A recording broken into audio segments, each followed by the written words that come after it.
It's caught in the crossfire.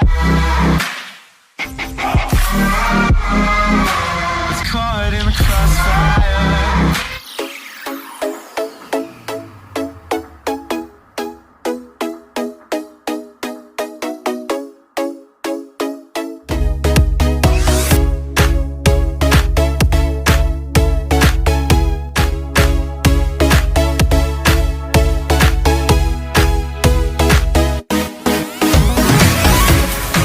Assalamualaikum warahmatullahi wabarakatuh. Saya Adila Sri Adela Putri dengan NIM 206001190077 dari kelas B, Prodi Pendidikan Fisika, Fakultas Tarbiyah dan Keguruan Universitas Islam Negeri Alauddin Makassar. Pada kesempatan ini, saya akan menjelaskan materi tentang mekanika benda tegar.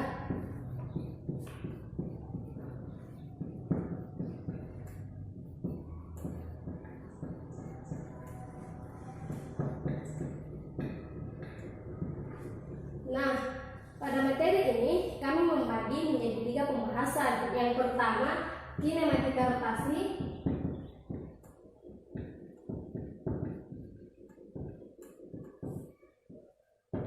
Yang kedua, momen inersia.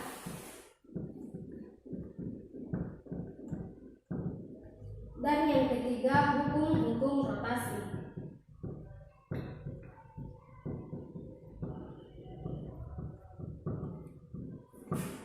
Nah, untuk pembahasan yang pertama, yaitu kinematika rotasi, akan dijelaskan oleh saya sendiri. Untuk pembahasan yang kedua, yaitu momen inersia, akan dijelaskan oleh rekan saya, yaitu saudari Andi Firtan Nurafik Asisa. Dan untuk pembahasan yang ketiga, yaitu hukum rotasi, akan dijelaskan oleh saudara Ilham Bayus Fitra.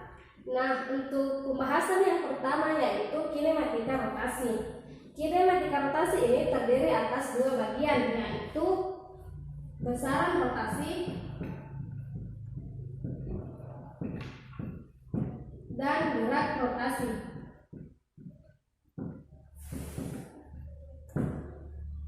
Kinematika sendiri mempelajari tentang gerak suatu benda.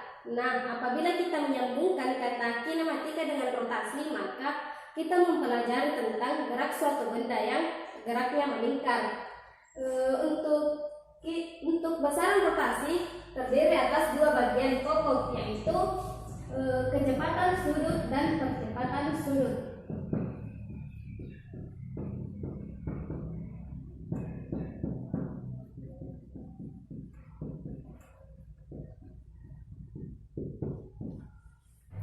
Nah, langsung saja kita bahas tentang kecepatan sudut.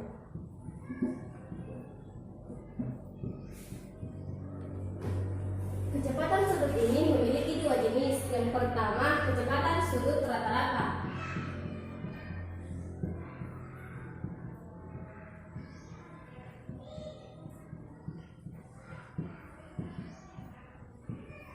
Di mana kecepatan sudut rata-rata ini dilambangkan dengan simbol omega, yang merupakan pembagian antara perubahan posisi sudut dengan selisih waktu. Yang kedua, yaitu kecepatan sudut sesaat.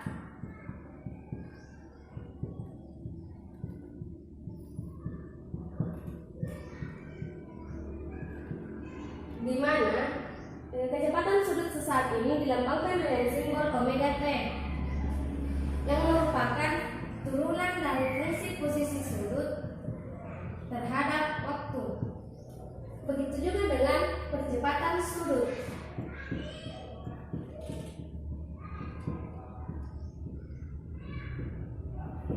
Percepatan sudut ini juga memiliki 2 jenis. Yang pertama, percepatan sudut rata-rata.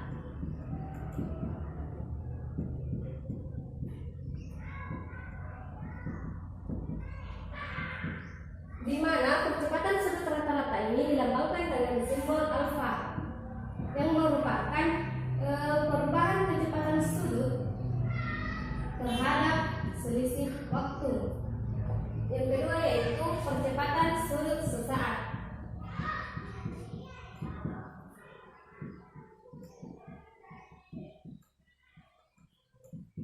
di mana percepatan sudut sesaat ini dilambangkan dengan simbol alfa t yang merupakan turunan dari fungsi omega t terhadap waktu. Baik, kita melangkah ke contoh soal berikut. Nah, di sini diketahui sebuah benda bergerak melingkar dengan fungsi posisi sebagai berikut. Theta t sama dengan 0,5 T kuadrat ditambah 2T dikurang 4 radian. Hitunglah kecepatan sudut dan percepatan sudut pada saat detik ke-10. Baik, kita jawab pertanyaan tersebut, di mana yang diketahui adalah theta t atau posisi sudut yang nilainya 0,5 T kuadrat ditambah 2T dikurang 4 radian. Dan yang ditanyakan adalah omega pada saat T sama dengan 10 sekon dan alfa pada saat T sama dengan 10 sekon. Nah, untuk penyelesaiannya,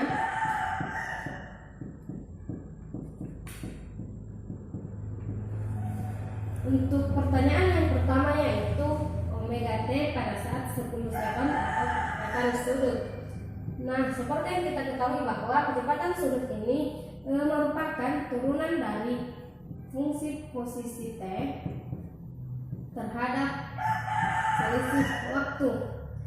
Nah, kita turunkan fungsi dari theta T yaitu 0,5 T kuadrat yaitu 1 T. Untuk turunan dari 2T yaitu 2 dan turunan dari 4 yaitu 0. Nah, untuk omega pada saat T sama dengan 10 sekon, maka nilai T ini adalah 10 ditambah 2 sama dengan 12 radian per sekon. Nah, untuk pertanyaan yang kedua yaitu alfa T pada saat 10 sekon. Nah, seperti yang kita ketahui juga bahwa kecepatan sudut yaitu turun dari kecepatan sudut terhadap selisih waktu. Nah, baik, kita turunkan nilai dari fungsi kecepatan sudut yang ini. Nah, turunan dari T yaitu 1 dan turunan dari 2 yaitu 0. Maka hasilnya adalah 1 radian per sekon kuadrat. Mau ke detik berapapun, apabila percepatannya yaitu 1 atau konstan, maka nilainya akan tetap 1. Selanjutnya kita bahas bagian kinematika rotasi yang kedua yaitu gerak rotasi.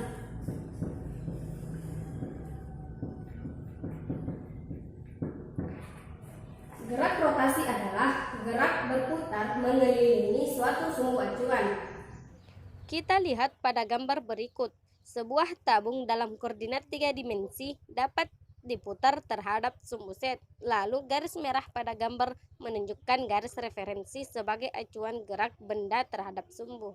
Nah, adapun hukum yang berlaku pada gerak rotasi sama dengan hukum yang ditinjau jika kita mempelajari gerak translasi. Hanya saja kali ini benda yang kita tinjau yaitu benda tegak, di mana benda yang setiap bagiannya terlihat kuat sehingga bentuknya tidak berubah saat mengalami gerak reaksi atau gerak rotasi. Dalam mempelajari gerak rotasi, kita harus mengetahui beberapa parameter atau variabel gerak rotasi. Yang pertama adalah posisi sudut atau theta, yaitu besar sudut diukur dari garis referensi awal ke garis referensi akhir, seperti pada gambar di samping.